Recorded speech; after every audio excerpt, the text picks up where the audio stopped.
and gentlemen, welcome to another fabulous episode of Tell Me Why by Maddox. I don't even know where to begin to introduce this individual, but he is a singer, a songwriter. He is the lead vocalist of LA's hottest up-and-coming band, glam rock band, Hot Crazy. Woo! And some even compare his voice to Freddie Mercury himself. Ladies and gentlemen, without further ado, Carl Biehn.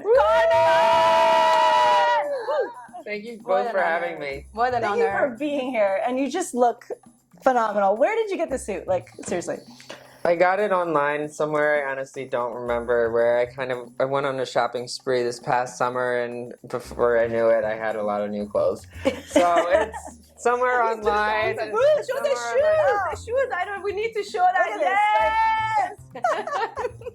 Yes. I know where I got this. So this was from a vintage pop-up shop that one of my friends put on, and I saw this. I was like, this speaks to me. Oh, it's made for Carl. Yeah. Everything. How do you match them? How do you just the all pink outfit kind of worked itself out, and then I always love having some element of sparkle or shine. I think it really adds a lot of fun to it. What is it that you like about sparkle? It catches the eye, and I think it makes people feel good when they see it, and it makes me feel good wearing it. Absolutely. I think you make us feel good when we see you. I haven't seen there are so many handsome people out there, beautiful, gorgeous. It's just there's something like your eyes. It's just everything. Everything about you. It's just everything. So we can clone you. You know, I think the world needs more Carls. I'd love that. You know, and his voice as well, which we will get into, by the way. Oh my God, such an honor. Such an honor. And you are wonderful. The Hot Crazy Band is amazing, and just an honor to have you in our life. Just to coexist. Likewise. Yeah, absolutely. We are also learning how to sing. So yes. 100 years from now, we can maybe we'll reach Whitney Houston's level. Probably not. Oh yeah. Who is Carl? Yeah. There's a lot. I don't know if I can answer that in one Go ahead. sentence. The floor is yours. We'll start from the beginning. Yeah. I'm originally from New Jersey. Grew up right outside of Philadelphia. So I spent a lot of time in the city, kind of getting a bit of that culture, taking the train over there. And I grew up always with music in my life. My uncle was a drummer who drummed for Shaka Khan, Don Henley. My grandfather sung in a barbershop quartet. My grandfather was also a drummer. So there's just a lot of music in the house at all times. My mom would play albums growing up that definitely had a big influence on me. So music was always a big part of my life. I was in the Philadelphia Boys Choir when I was young, and I was lucky enough to be a soloist where I performed for 20,000 people on the stage of the Art Museum steps.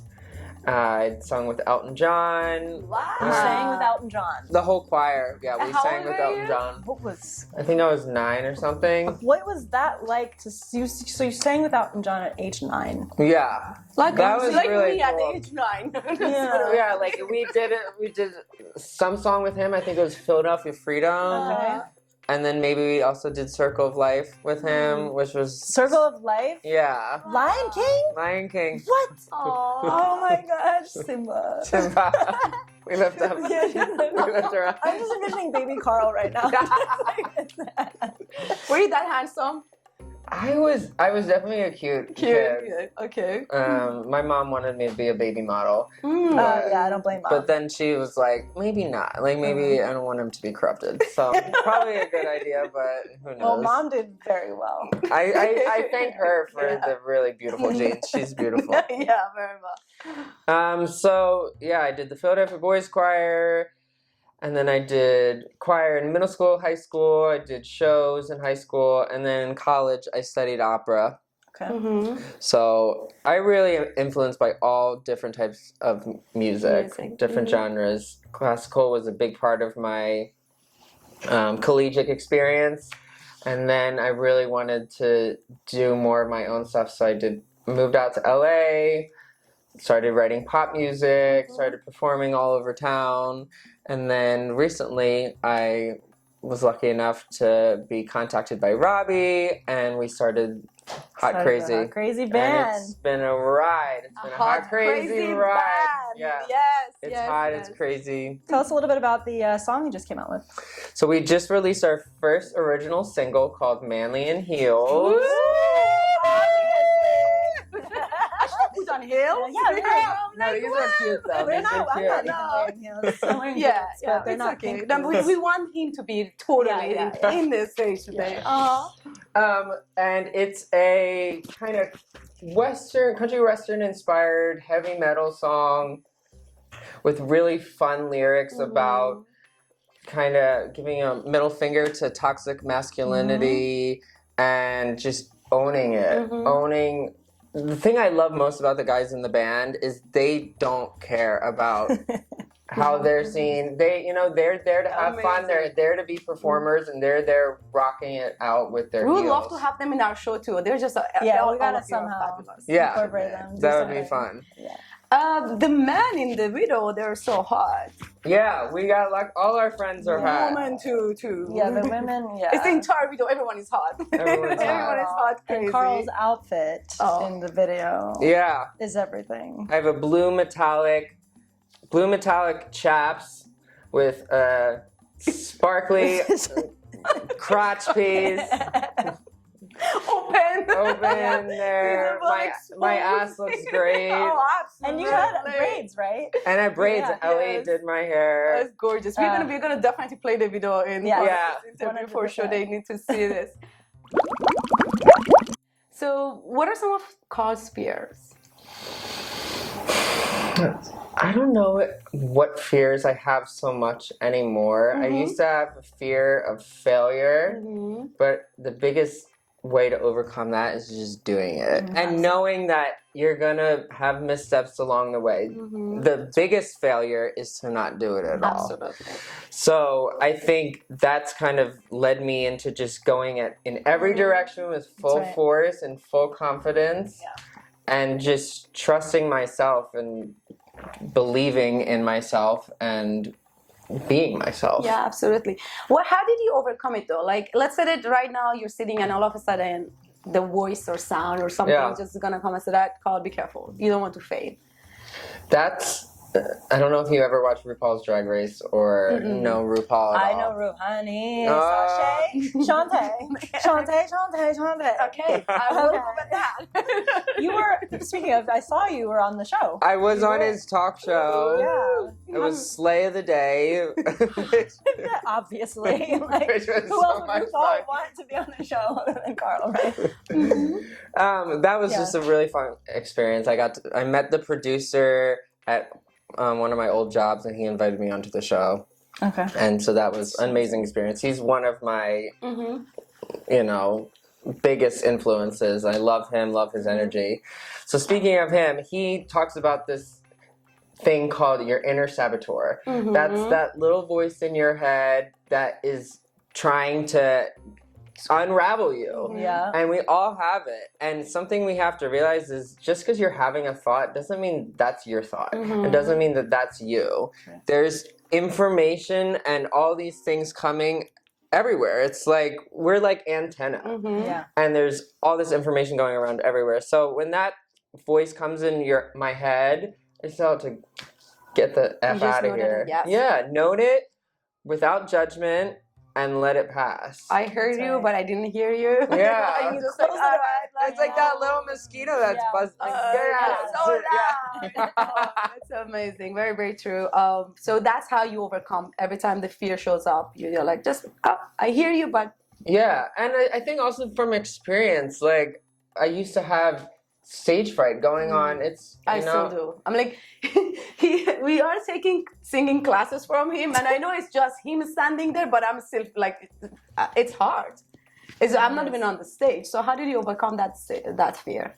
Just going out and doing it. Even if you have anxiety right before, you're still going to have to go out on stage. Yeah, there's no turning back. There's no turning back. You have to go. You have to perform, and then there's all these people. You just say that you go and you go. You go and you go. That's it. And I think Yep. that anxiety kind of fades within the first couple of seconds of you singing and being in there. They're like, oh, okay, It's I got fun. this. The voice is Yeah.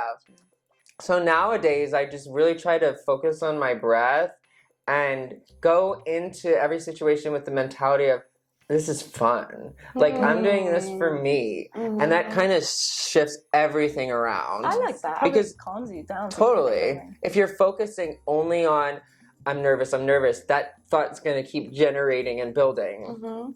And then it could affect your performance too. Yeah. If you let it get If you let it. And setting up the intention, I like it. This is fun. This is going to be fun. Just even to say to your brain, you're just already creating a new mindset. Yeah. Showing up. And I'm at the point in my life where everything I do, I think is fun. Like, we've all done things we don't want to do. We've all worked jobs we don't want to do. And it's like, I feel like I'm finally at that point where I'm crafting my own life and I want to enjoy every moment of it. If you don't mind, I how don't old are mind. you? I'm 29, 29, turning so 30 this summer, Woohoo! and I'm really excited about it. How do you feel inside? How old are you inside? 1,000 years old. That's exactly. But also, like, It's so funny because that's exactly. It was like, I was telling you that for us, how we talk about you, say you're not in past, you're not in future, you're not in present. There's no space and time about you. Yeah. And when we talk about you, we're listening that Carl is way too old. Like you're not this age. You're your own time. You invented your own time. Your own time. And you said it, and I really wanted to see what's your answer because that's so how funny. I see you. Like you're not 29 to me, nor are you 50. You're way like it's just a different timeline of life. Maybe you are an alien. I've been told that before, and I resonate I would go to with that. that. There needs to be Are more there more of aliens. you? Are there more of you in that planet? Yeah. I sign up. We can Let's go. Jeff Bezos will go now. Yeah. I think Elon Musk is probably. Elon Musk knows about it. Probably that's why he's. That's why he's there. That's why all of his money's been invested because of Carl. Because of Carl. Do you want to have kids? Your own I kids? do want to have kids. I've always wanted to have kids. How many? It used to be like 5. What? But now that I think I really understand how much work it takes to have a kid, I'm going to settle Why around was it 3. 5? I don't know. I only grew up with one sister, and I always wanted a bigger family. And when my mom was like, the factory's shut down, I remember being like, no! I'm like, no, I want more. Was it just a random 5, or did you do the I just calculation like that the 2 number girls, 5. 2 boys? No, Okay. and it was like 5 plus. Like, it was more like cheaper by the dozen. Oh, your own soccer team player. Yes. The Von Trapp family singers. Yes. But you know how many kids, beautiful, handsome. I mean, you will need to have a beautiful partner, but no, because you can fully use your own gene, and then the kids are going to be all like you. How does that work these days? I don't know. Can you? Because you can turn a sperm into an egg, or you can turn an egg, and like they can do anything these days. They can do anything, so it can create the like exactly. And then if you're an alien, then we can definitely come up with our. I mean, look. So I don't want to be pregnant. We do not want to have kids, but Carl's kid. Yeah. I'm not gonna. We should think about that. Think about it. We should think about it. Oh my god. The options on the I'm table. like, no, I'm having a moment. I'm really against having kids. I'm like, oh my god, but if I have a kid who is 1,005-year-old, that's something I should.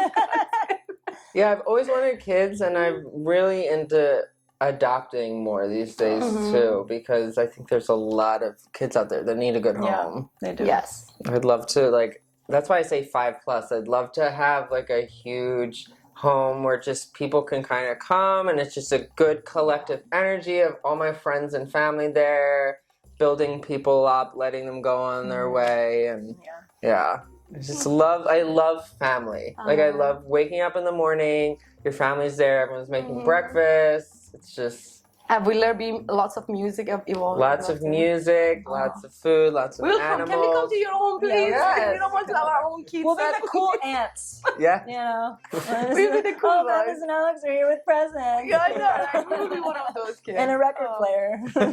Absolutely. Ooh, why can fame have a detrimental effect on musicians? Ooh. Okay. Serious one. Fame is really interesting because fame is like being super popular, but there's so much more that goes into it. I feel like there's so much pressure that is put on famous people, and you're put under a microscope, and you have all these people judging you, thinking they know you. So there's that level that I think has an effect on the psyche.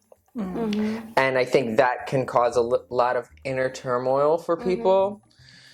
And I think just being in that world of thinking you're famous or being famous, you get put in different situations. You're around different people that can lead you astray, and yeah. I think gone. Yeah, I was thinking too, like, when I think of artists like Beyonce or anyone that has their career has catapulted, I think there's a level of expectation too that you have to continue to have. Like when you come out with an album, right? It's like, oh, that one was a big hit. What's next? What's next? Yeah. You know, That's very true. like that part too, and the world is waiting. So there's this level of pressure that I can't even imagine could be detrimental. Totally. You know? That's why I love. Do you know who Enya is? Yes. Yeah. I love. I don't know the words. We've got Enya right here. Or maybe we should let you do this. Yeah. I'm so sorry. No, but Enya kind of had the best career. Like, she blew up. Everyone knows who she is. Her music's great. And I think she's living in like a castle somewhere. Yeah. No one knows or cares what she's probably doing. in like Dublin or something. Yeah. You know? Yeah, no. But yeah, and to this day, she still has that effect on. Yeah. Music affects everybody. Totally. So I think there's two different types of famous people and two different types of celebrities. There's people that can achieve fame, use it to a means to an end, and still live their life. And then there's people that can get consumed by it because it is a drug in a way. It's people feeding your ego. It's people telling you, oh my God, you're amazing. It's like they put you up on this pedestal and they can take you down. And they can, just and you like can that. Like, it's kind of like people are always deciding for you. Yeah. And the feedback, how do you cope with the feedback right now? Let's say they come and say, "Carl, that was good, that was not good." This, like let's say you read a review in LA Times. Yeah. And they're like, "Oh, how crazy song! The review wasn't that great." How would you feel about that? I wouldn't really care unless it was someone's opinion. Someone's opinion that I cared about, or someone that I knew. No, it's like everyone has an opinion about everything. At the end of the day. Yes. From here, a message that you want to share with our audience, because soon, very enough, you will be really in top of the chart and people across the world will know about you. Grammys, all of it. So where you're sitting right now, one thing you want to ask them when you're ask them. Yeah. Oh, that's a good question. Do you feel like you are always living your authentic self in your authentic life? Because I don't know if it matters where in life you are, but as long as you're... Sorry, just telling us that this question was over. Okay, question's over. I'm going to wrap this up. No, go on, please. Okay, as long as you're vibrating at your true self, I think that you can be happy anywhere. And what do you want to tell us right now? Let's say in 4 years we come and Carl is just all magazine, TVs. And what do we need to know? How do we need to love Carl who is now and the Carl who is going to be? Loving the Carl now, you can go stream our new single and watch our music video.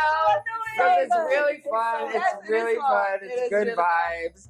And know that in the future, you can check me in the future, because something that I say now is like the reason why I'm doing this, the reason why I want to be a performer and a musician, so that I want to continually touch people's souls, inspire them. I want to be there to teach, to learn, and I always want to be real. I don't want to get lost in all the delusion and whatever. So if I'm 4 years from now, remember this, check me.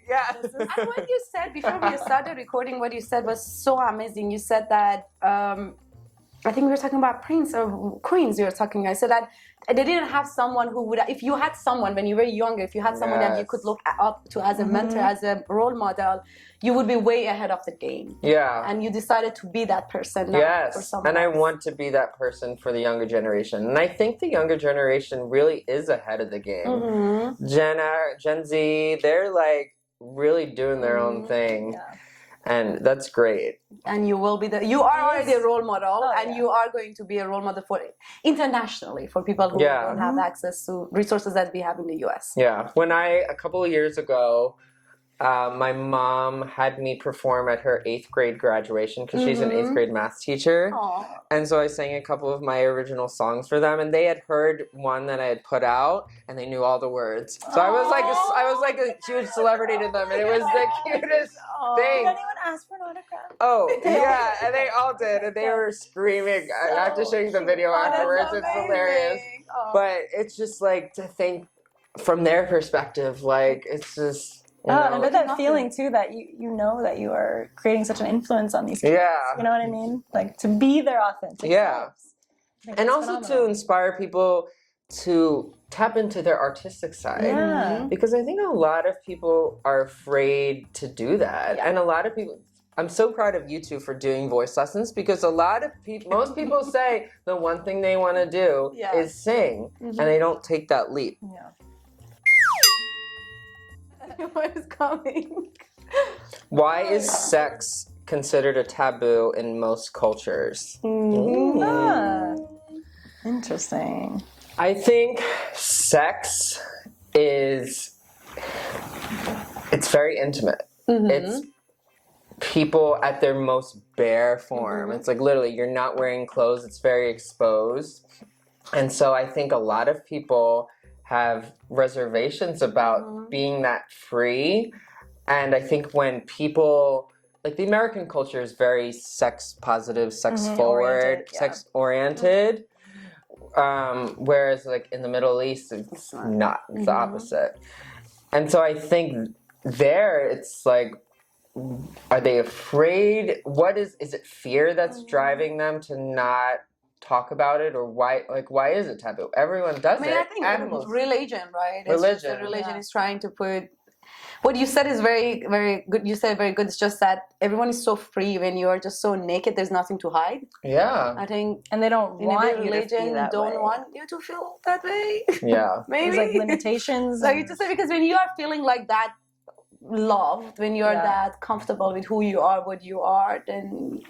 And it's like sex harder is to freeing. control. I know. It's true. Like it's much harder to control. I think that too, like it's liberating sex. Yeah. You know, and I think religion is the opposite. Yeah. Well, we don't talk. I mean, I know the U.S. is definitely a country that it's much easier to talk about sex, but even here, still there are limitations, right? Yeah. Like the fact that there's not a nude beach in LA. When I first moved here, I'm actually surprised by that. It's just like LA is surprisingly conservative when you think about it. US is surprisingly very conservative. Yeah, compared to Europe. Yeah, compared to Europe, this country is a bit behind. Like it's I don't understand because I actually love going to nude beaches. I love that feeling of being free because RuPaul also said this.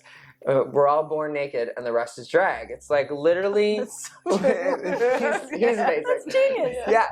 We're all like we literally come out of the womb naked and we're learned and conditioned to cover up. And it's like why? Yeah. Why do we feel try to answer that why? Why do we have to cover up? Why do we have to cover up? Well, I think a human's being so complex. If everyone was around naked, it would be chaos. But maybe in a perfect place, it wouldn't be. It is in that planet that you're. In that planet that I'm from, everyone's walking around naked. What's coming next? Why do we feel different emotions when we hear different genres of music? Ooh.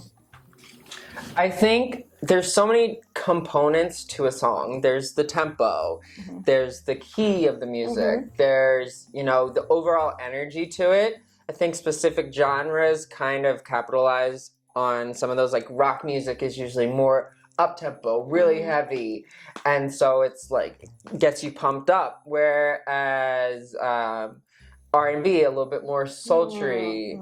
And so I think within the component of the song, there's instrumentation, there's the vocals, and there's so many different factors that can leave an impression on you. So what genre resonates with you the most when you want to create music? Ooh, when I want to create music.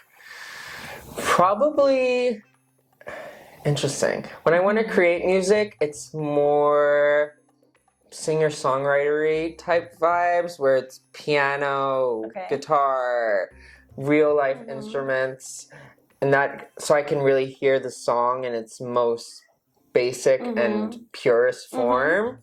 That's when I like creating.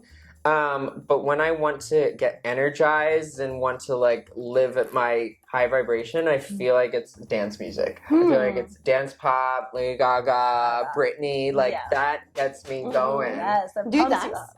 I do dance, like more so in the club, but I've taken some dance classes here and there. What dance classes? I took modern dance in college, and I did one hip hop class.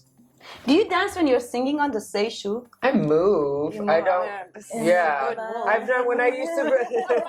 Those are some good when I used to perform more pop solo stuff, I would have background dancers, and it would be more choreographed. Which would be fun to do down the road with the rock band too. Oh, absolutely! Oh, yes, like please. a combination of that. We need that with the chaps. With the chaps. Yeah, at least that's what I want. So. Oh my God! No, wait. I haven't been to your live show. I cannot. I like performance. It's just it's electricity. It's really you are electricity. I'm already feeling it here. So yeah, totally. I have another one now. So when you're sad, yes. Who's the artist that is your go-to? When I'm sad and I'm trying to indulge in those feelings, probably Adele. It's Adele. Adele, right? Adele. Girl. What is it about Adele? She loves a good sad ballad. She loves the story too of it. And the way she conveys her emotions. It's like she brings you on in her journey. You're like, you wrote this song for me. And it's like her experiences, she was able to tell them in a certain way that's so relatable for everyone. Every individual. Which song? Ooh. Hello. No, that's not. No. What's I don't know. Hello from the other side. Yeah. That's one. Can we get it a little from? Can you do it? Hello from the other side. I must have called 1,000 times to tell you I'm sorry for things that I've done. But when I call you, never. Don't even try. Don't bring the microphone here. Hello. That was a good hello. Oh my gosh. That one's a good. Rolling in the Deep's a really good one. That's it's a good not. tempo. That's like. Dun, dun, dun. Yeah. Dun, dun.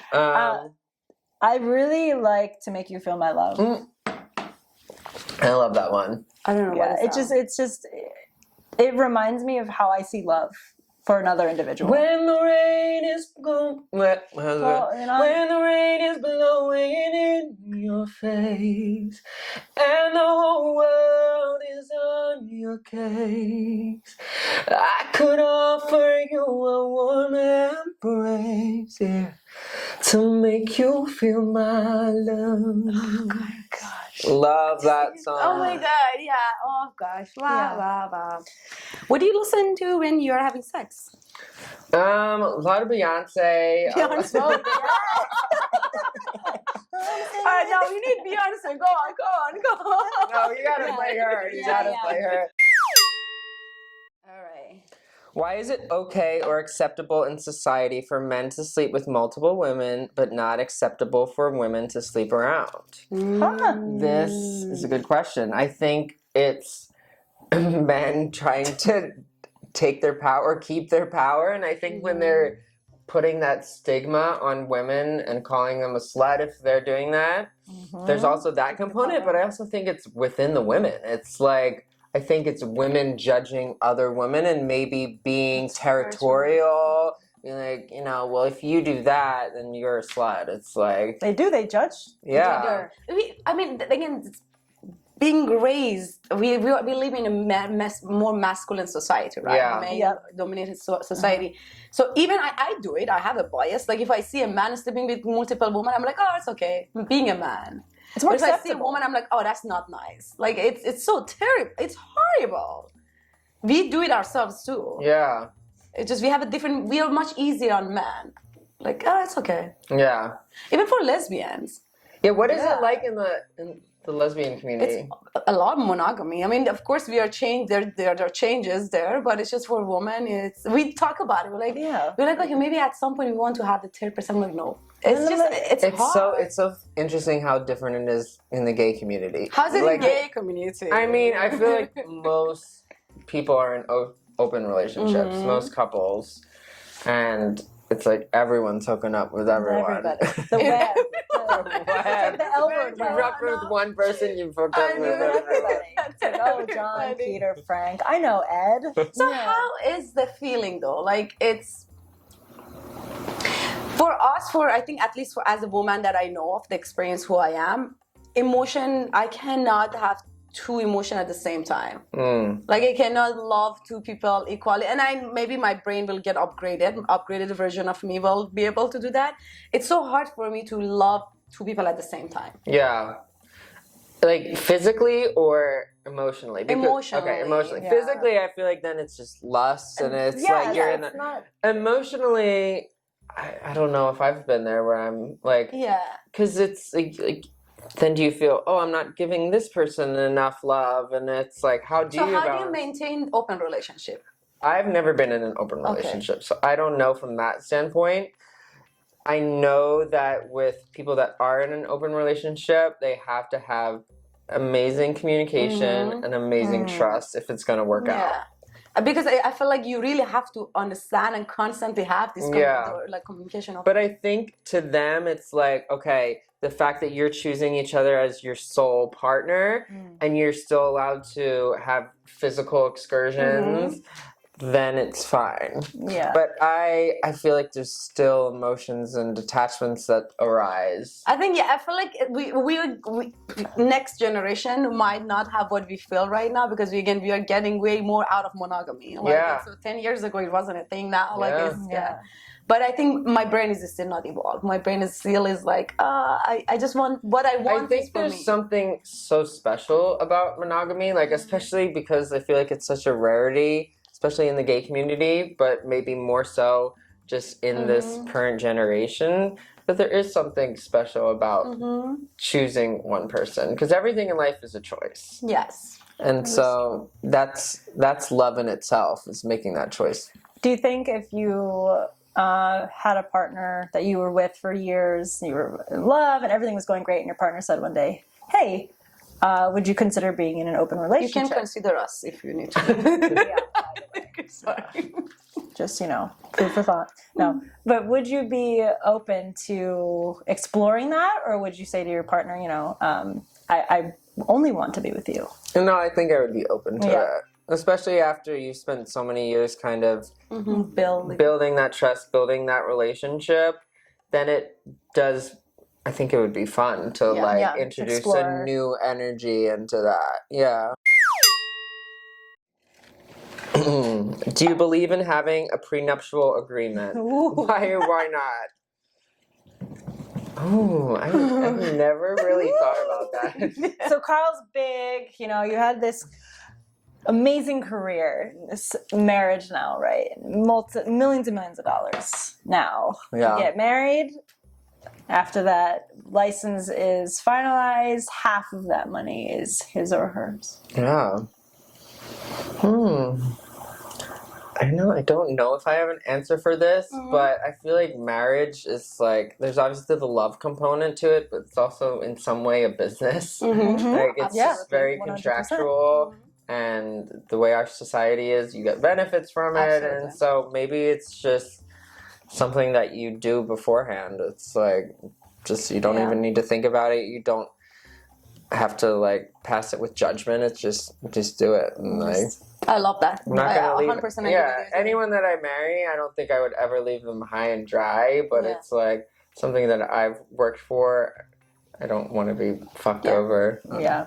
And I agree So too. I mean, for me, it's- also, marriage is very transactional. It is. just It's very. really- It's like. If transactional, why not to have everything said in Everything advance? should be. And I think it makes things clearer too, because if people get divorced, if they're not, then it gets messy. Yeah, It's like fighting and there's lawyers fighting. involved. It's like, no, this is mine. This is Yeah. It's You like, want to and then get we have married? ours. I do want to get married. How are you going to look on your wedding night? Oh. I'm like, I can see, but I cannot see. I'm like, I oh, saw man. it. I definitely want like a long cape. I think it's gonna be like halfway between a dress and a suit type vibe. Like just very royal and regal, shiny, like long, elegant, no. just over the top. Like I'm looking forward to this day. Shoes. What are you going to wear for shoes? Depends on. I don't want to be too tall. I think just like something maybe like this shape, Yeah. but shiny and. I'm already Like seeing.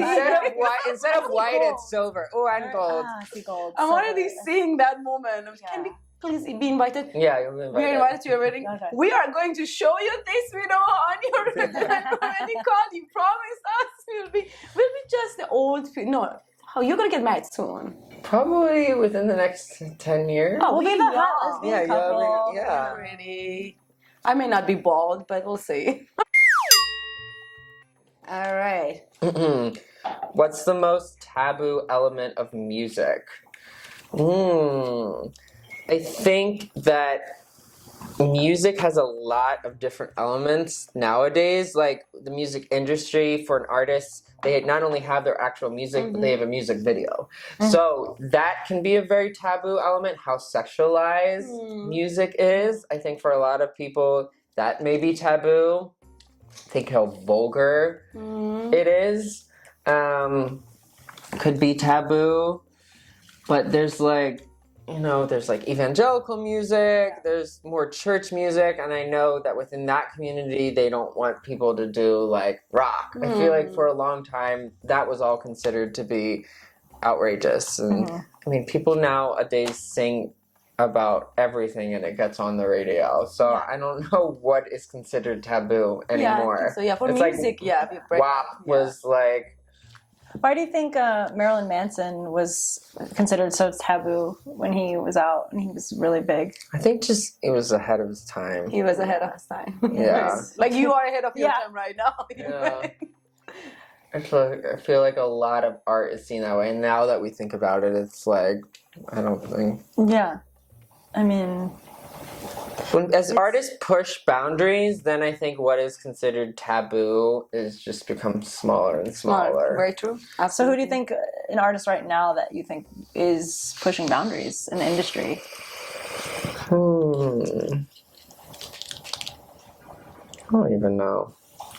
The music industry is a little sad these days. Like I think, like I was just looking at New Music Friday on Spotify, and I was just like browsing through the songs. I'm like, I just don't connect with the music. It's like a lot of music that just doesn't spark anything inside of me. So it's so good. Doesn't spark it anything. does. Yeah, it doesn't. It's just like, oh, I hear it. It's more noise than it is something that vibrates within. So I don't know. Hot crazy. Do you Pushing think it will boundaries. be, now that you have this manly hill? Yeah. Do you think there will be more men who will be? I hope so. Because I yeah. think it's empowering for anyone. It's like the reason why I love it is like I'm taller, it helps my posture, it gives me a presence, and I think any man, straight, gay, even women who wanna like who wear flats, who like wanna just, it's empowering. It is very empowering. It How did you lifts come you up with up. the name? Jordan and Robbie, my other two band members, when they were writing it, they just thought of it. They were like, we have to write a song called Manly in Heels. So good. Yeah. Just because I would wear heels and I guess it's just like one of those things. Yeah. And then just the whole vibe of the song. Let's do it. It's getting hot here. Well, you're hot. We're getting hot and crazy.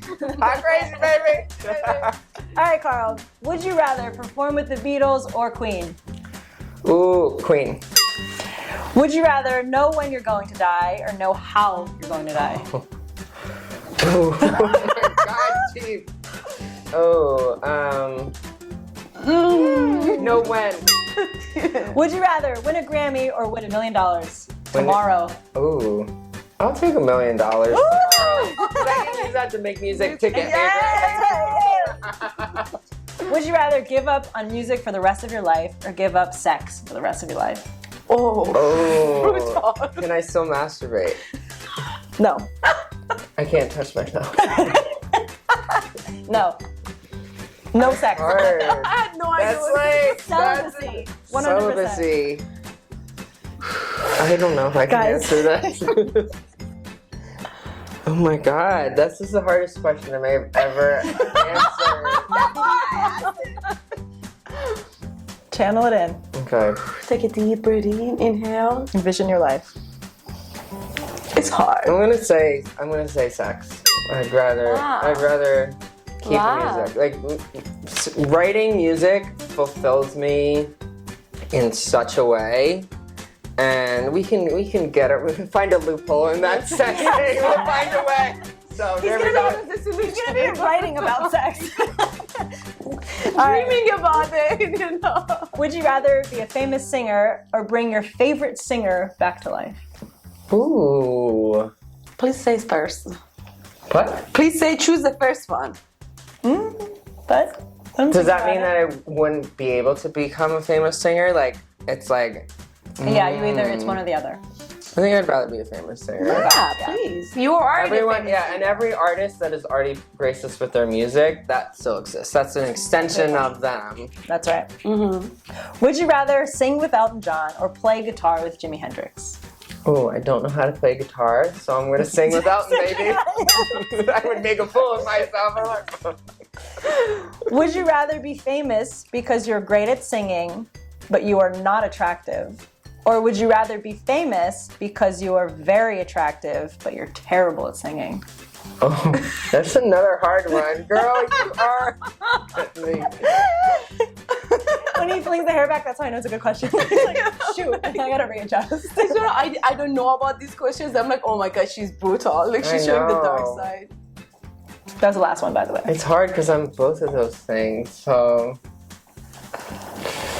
No, I think that I'd rather be known for being an amazing singer. Yeah. Your voice amplifies. And people find attractiveness, like, beauty's in the eye of the beholder. Yeah, like, that's another quote right there. That's right. Totally. Woo, this was good. That was a good one. Last but not least, what is one thing you want to share with us? Tell us, give the audience an advice, anything. Anything you want. Let's stay on the music topic, and this is just for anyone out there that wants to get into music, wants to get into singing, but you feel like fear has held you back. I want you to relinquish that fear, tap into your heart, keep that heart chakra open, and just go for it. Like I read this book once about spirituality and music, and it's talking about how we are all vibrations. We're all slowed down sound vibrations existing in this larger symphony of life. So we all play a role in the harmony of life. Like, wow. You know, it's like I do pray too. What kind of role do I play in the harmony of life? Oh, you know, that's your journey to figure out. It's like, what are you bringing from the inside and allowing to emerge into the world? What light are you sharing? Well, I want to do one more thing before we end, because he is an amazing instructor. Like, he's God. Carl is God. If you were looking for God, he's sitting next to us right now. Tell us something that we could practice right now in front of camera. Singing. For singing? Yeah. Let's do some just breath exercises. Okay. And this is still this is still going, by the way, right? And it's still going? Okay, good. Okay. Okay, breath exercises. Here we go.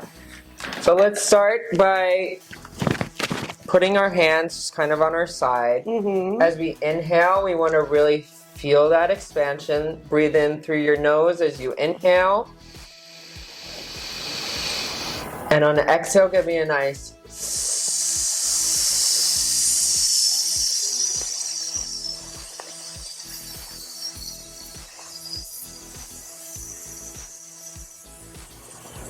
Nice. And you can do that a couple times. And then instead of a, we can give a nice.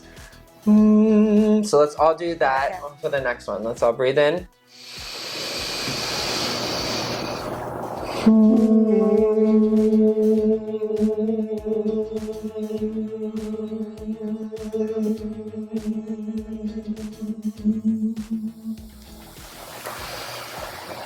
So good. Nice. Wow. It's just The vibrations. The it's just like vibration. everything is love.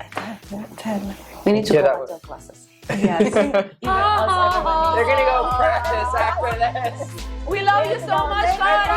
Thank you. That was so much fun. Thank you. Woohoo! All right. This was so fun. Amazing.